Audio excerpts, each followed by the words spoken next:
জ্বালানির কোনো ঘাটতি নাই, জ্বালানির কোনো সংকটই না থাকে, তাহলে এত লম্বা লাইনই বা কেন, দামই বা বাড়াইতে হয় কেন, অফিস কর্মসূচি সময় পরিবর্তন করতে হয় কেন? এই প্রশ্নগুলা তো ওঠে মাননীয় স্পিকার। ব্রাহ্মণবাড়িয়া 2 আসন থেকে নির্বাচিত মাননীয় সদস্য রুমিন ফারহানা। ধন্যবাদ। মাননীয় স্পিকার, আপনাকে অসংখ্য ধন্যবাদ। মাননীয় স্পিকার, কাদম্বরী মরিয়া প্রমাণ করিল যে কাদম্বরী মরে নাই। আমাদের তেলের দাম শেষমেশ বৃদ্ধি হইল মাননীয় স্পিকার, কিন্তু তার আগে আমরা দেখলাম কয়েক কিলোমিটার জুড়ে লম্বা লাইন। আমরা দেখলাম মাঝরাত পর্যন্ত ড্রাইভাররা দাঁড়িয়ে আছে, তারা তেল পাচ্ছে না, কিন্তু সরকারের সেই ব্যাপারে কোনো হেলদোল নাই। আশ্চর্য হয়ে লক্ষ্য করলাম মাননীয় স্পিকার, মন্ত্রীরা যখন সংসদে বক্তব্য দেন তখন তারা অবলীলায় বলেন বাংলাদেশে জ্বালানির কোনো ঘাটতি নাই, কিন্তু মাননীয় স্পিকার যখন তেল নিতে যায় তখন দেখা যায় 3 কিলোমিটার লম্বা লাইন। মাননীয় স্পিকার, সরকার সম্ভবত কিছু পদক্ষেপ গ্রহণ করবার ঘোষণা দিয়েছে। তার একটা হচ্ছে মার্কেট প্লেস 7টা বাজে বন্ধ করে দেয়া।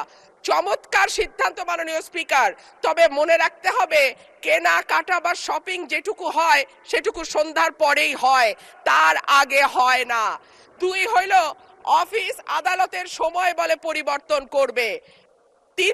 5 দিনের জায়গায় 4 দিন বা 3 দিন তারা কর্মঘণ্টা ঠিক করবে, কিন্তু প্রশ্নটা হচ্ছে যদি জ্বালানির কোনো সংকটই না থাকে তাহলে এত লম্বা লাইনই বা কেন, দামই বা বাড়াইতে হয় কেন, অফিস কর্মসূচি সময় পরিবর্তন করতে হয় কেন?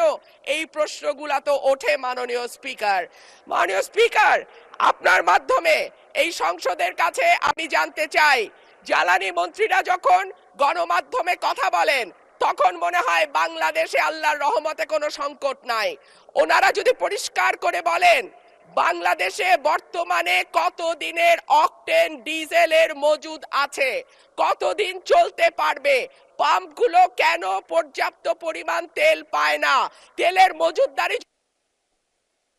ধন্যবাদ মাননীয় সদস্য। মাননীয় চিফ হুইপ প্লিজ আপনারা বসেন দয়া করে। মাননীয় চিফ হুইপের মাইকটা দেন please.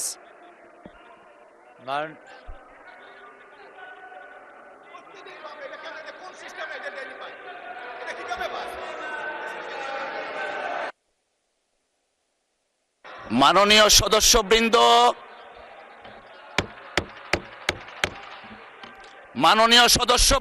Please let us discipline ourself. মাননীয় চিফ হুইপ আপনি দাঁড়িয়েছিলেন।